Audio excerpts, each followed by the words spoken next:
এই অভিযোগে 16 জন আসামির বিরুদ্ধে ঘটনার অপরাধ আমলে গ্রহণ করেছেন। এই 16 জনের বিরুদ্ধে 8 জন বিভিন্ন মামলায় গ্রেফতার থাকায় তাদেরকে প্রোডাকশন ওয়ারেন্ট বলে ট্রাইব্যুনালে হাজির করতে বলা হয়েছে এবং বাকি 8 জন সাবেক এমপি সাইফুল ইসলাম, সাবেক ডিআইজি নুরুল ইসলাম সহ বাকি 8 জনের বিরুদ্ধে আন্তর্জাতিক অপরাধ ট্রাইব্যুনাল 2 গ্রেফতারি পরোয়ানা জারি করেছেন। আগামী 13ই জুলাই 2025 তারিখ এই মামলার পরবর্তী তারিখ নির্ধারণ করা হয়েছে। ইন্সপেক্টর জেনারেল অফ পুলিশকে আদেশ করা হয়েছে তিনি যেন এই তারিখের আগেই তাদেরকে গ্রেফতার করে ট্রাইব্যুনালে হাজির করা হয় এবং যারা কারাগারে আছে তাদেরকে ট্রাইব্যুনালে প্রোডাকশন ওয়ারেন্ট বলে উপস্থিত করানো হয়। এই ছিল আজকের প্রসিডিংস।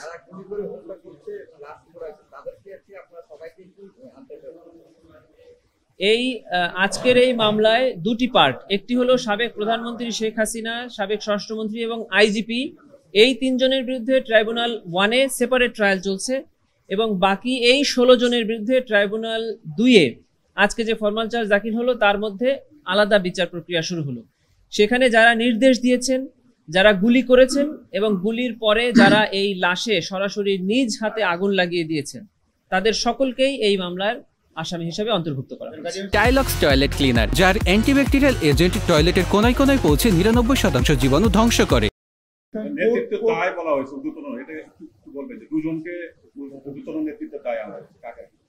ঊর্ধ্বতন নেতৃত্বের দায়, যেটা আমাদের আইনের 4-এর 2 এবং 4-এর 3 ধারায় সুপিরিয়র কমান্ড রেসপন্সিবিলিটি বলা হয়, মানে যারা তাদের সুপিরিয়র অবস্থানে থেকে তাদের অধীনস্থকে আদেশ নির্দেশনা প্রদান করে অপরাধ সংগঠনে সহায়তা করেন অথবা তাদের অধীনস্থরা অপরাধ সংগঠন করছেন এটা জেনেও তাদের অধীনস্থদের বিরুদ্ধে কোনো ব্যবস্থা না নেন, না বাধা প্রদান না করেন, এই আইনে এই সকল কর্মকাণ্ডকেও অপরাধ হিসাবে পরিগণিত হয়।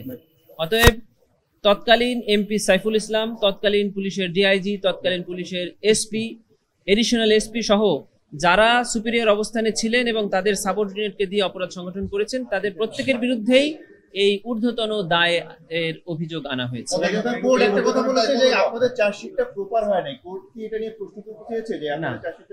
আপনার প্রশ্নটা ভুল হয়েছে। কোর্ট বলেছে হত্যা করা আন্তর্জাতিক অপরাধ ট্রাইব্যুনাল আইনের একটি অপরাধ, কিন্তু আগুনে লাশ পুড়িয়ে দেওয়া এটা আইনের কোন অপরাধ এটি জিজ্ঞাসা করেছিলেন। আমরা উত্তরে বলেছি যে আগুনে লাশ পুড়িয়ে দেওয়াটা হলো আন্তর্জাতিক অপরাধ ট্রাইব্যুনাল আইনের 3-এর 2 ধারা মতে অন্যান্য অমানবিক আচরণের অপরাধ।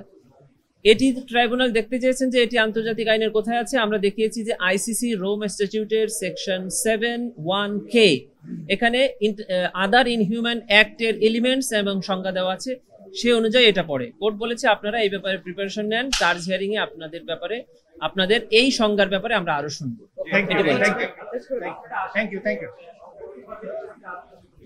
এটি আমরা প্রত্যেকটি মামলায় আমরা এই আবেদনটি করি, সেটি হলো আসামিদের সম্পদ বাজেয়াপ্ত করে ক্ষতিগ্রস্তদের অনুকূলে প্রদানের জন্য আবেদন করি, যেটি হয় হলো মামলা বিচারের শেষে রায় প্রদানের সময়। এখন এটির ব্যাপারে কোনো আদেশ হবে না।